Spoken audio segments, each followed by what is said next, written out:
Hello guys, in today's video I'm going to show you how you can easily update your software, which is called MyOS software, in your ZTE Blade Vita.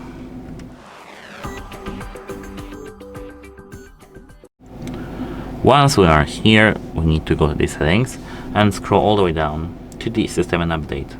Now tap system update over here at the top, and here tap allow.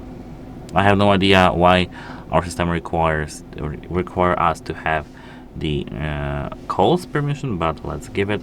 And now here, as you can see, I'm not connected to any Wi-Fi network, so let us connect to some Wi-Fi network. Let it be this one. I need to enter my password now. Let me just uncover it so I won't make any mistake. Okay, I've made one. Take icon, and now we can go back to the system update. Now we need to just here system update, and now if you have any updates, just tap here update device.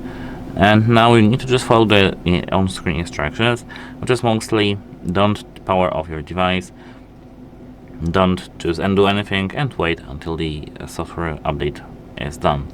And that's it. Hope it helps you, and goodbye.